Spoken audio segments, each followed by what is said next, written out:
Nübüvvet, hakikat arayışında peygamber ışığı. Bismillahirrahmanirrahim. The topic of my research paper is The Miracle of Prophet Muhammad's Ascension, a comparative study of the views of Sayyid Nursi and Allama Iqbal. Now I will briefly discuss the views of Sayyid Nursi about ascension. Prophethood is one of the four major themes of Risale-i-Nur.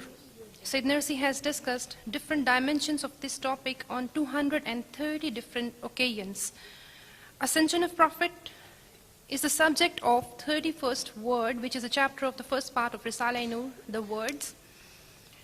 Although Nursi has discussed ascension briefly in other chapters of Risale-i-Nur too, but here he has united all the flashes under one chapter. Sayyid Nursi expounds the ascension of Prophet particularly to the people of belief because, according to him, the ascension cannot be proved independently to irreligious atheists who do not accept the pillars of belief. Nursi mentions ascension as the supreme miracle of the Prophet Muhammad ﷺ, as he states, pre-eternal power which does not leave ants without a prince or bees without a queen, certainly does not leave mankind without prophets. As the splitting of the moon was a miracle of Muhammad ﷺ for men in the manifest world, so his ascension was a supreme miracle before the angels and spirit beings in the world of the inner dimensions of things. Through this clear wonder, the sainthood of his prophethood was proved. While explaining the need and necessity of this supreme miracle, Sayyid Nursi raises a question. He says that it is mentioned in Quran that Allah Almighty is closer to man than his jugular vein. The verse expounds that, however, all the saints are able to converse with him in their hearts. So why the Saint Muhammad successful in holding an inward conversation with God as a result of a long journey like ascension? He raises this question, and then to reply this question, he gives a comparison, as he always do, to make his concept more clear to the readers. He says a man holds up the mirror he is holding to the sun.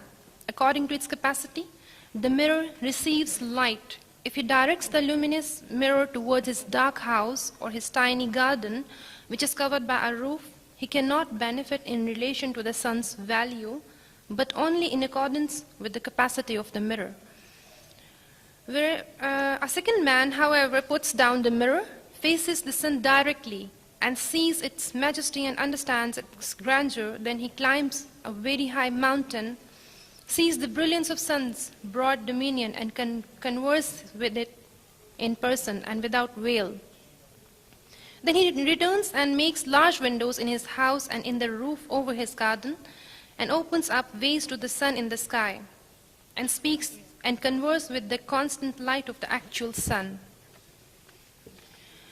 Thus, Sayyid Nursi proves sainthood proceeds through shadow, while in messengership there is no shadow. It looks directly to the oneness of all glorious one.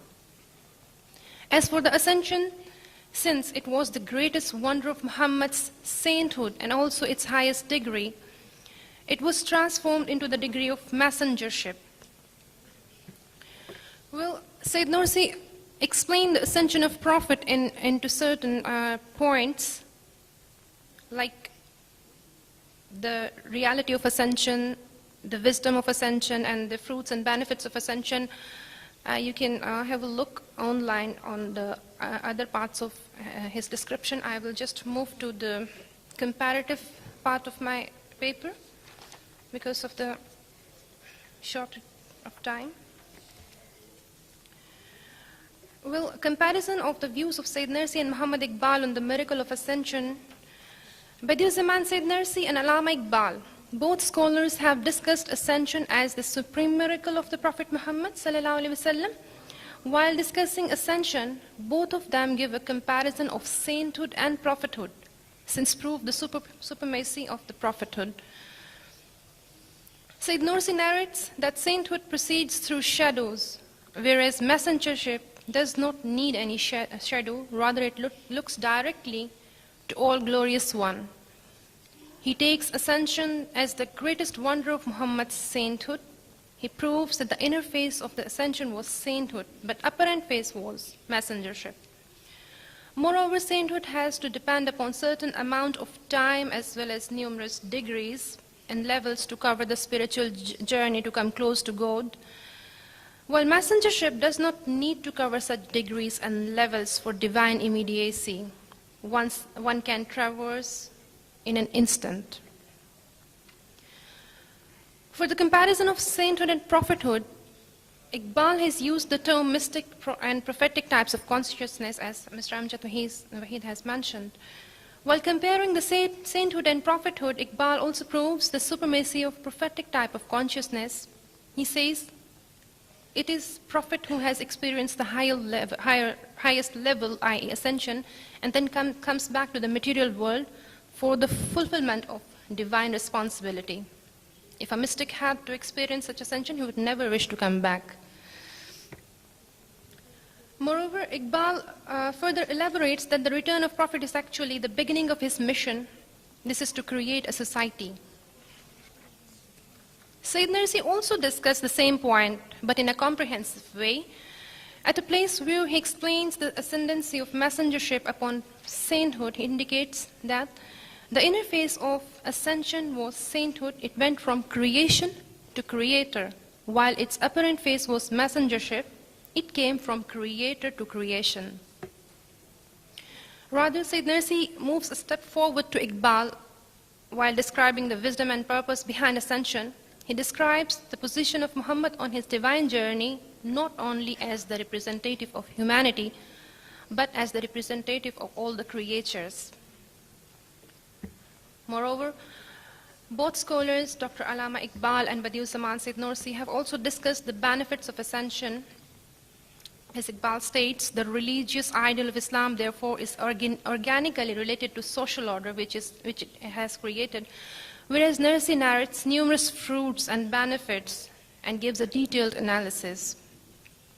Sayyid Nursi describes one of the fruit of ascension is man's being the most elevated being above all the beings in the universe is established. He states, it is due to mirage that an insignificant, weak, and impotent conscious being is raised to such a highest position, just like as it is said to an ordinary soldier that he has been promoted to the rank of field marshal.